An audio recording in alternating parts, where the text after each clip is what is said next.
ಪ್ರಚೋದನೆ ಮಾತುಗಳನ್ನು ಕೇಳಿ ಸಾಕಾಗಿದೆ ಅಂತ ಶಾಸಕ ಶರತ್ ಬಚ್ಚೇಗೌಡ ಕೇಂದ್ರದ ವಿರುದ್ಧ ವಾಗ್ದಾಳಿ ನಡೆಸಿದ್ದಾರೆ.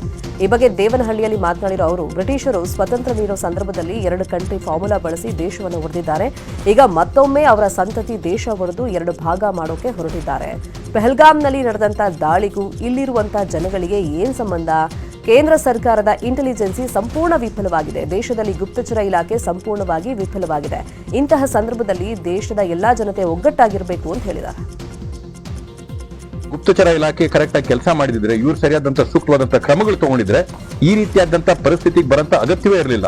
ಕರ್ನಾಟಕ ರಾಜ್ಯ ಜನ ಕೂಡ ಇವತ್ತು ಅವ್ರ ಜೀವಗಳನ್ನ ಕಳ್ಕೊಂಡಿದ್ದಾರೆ, ಅಮಾಯಕರ ಜೀವಗಳನ್ನ ಕಳ್ಕೊಂಡಿದ್ದಾರೆ.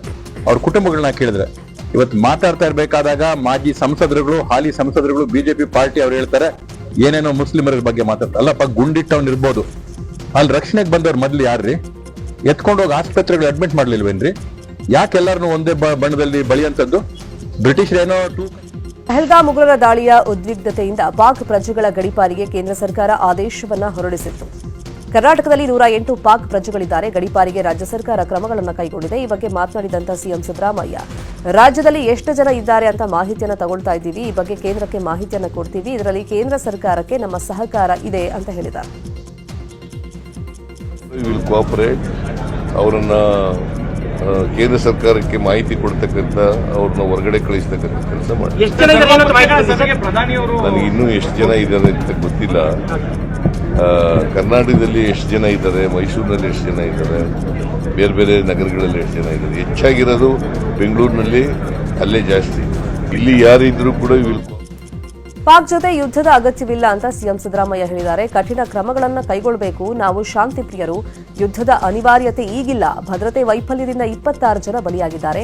ಏನೇ ಕ್ರಮ ಕೈಗೊಂಡ್ರೂ ಬಲಿಯಾದ 26 ಜನ ವಾಪಸ್ ಬರ್ತಾರಾ ಅಂತ ಕೇಂದ್ರದ ವಿರುದ್ಧ ಕಿಡಿಕಾರಿದ್ದಾರೆ. ಮಾಡಬೇಕಾದಂತ ಅಗತ್ಯ ಇಲ್ಲ, ಬಿಗಿ ಕ್ರಮಗಳು ತಗೋಬೇಕು ಅಷ್ಟೇ. ಭದ್ರತಾ ವ್ಯವಸ್ಥೆಯನ್ನ ಬಿಗಿ ಮಾಡ್ತಕ್ಕಂಥ ಕೆಲಸವನ್ನ ಮಾಡಬೇಕು.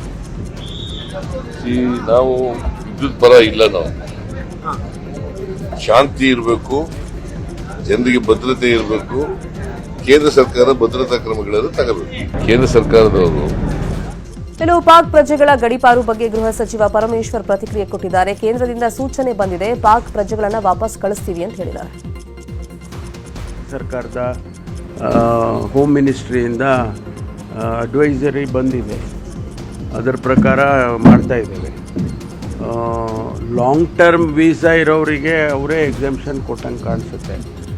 ಮತ್ತು ಯಾರಿಗೆ ಟೂರಿಸ್ಟ್ ವೀಸಾ ಅಥವಾ ಆ ರೀತಿ ಒಂದು ಕ್ಯಾಟಗರಿ ಆಫ್ ವೀಸಾಗಳಿರುತ್ತೆ ಅವರಿಗೆಲ್ಲ ವಾಪಸ್ ಕಳಿಸೋದಕ್ಕೆ ಏನು ಕ್ರಮ ತಗೋಬೇಕೋ ಅದನ್ನೆಲ್ಲ ತಗೊಳ್ತಾ ಇದ್ದೀವಿ.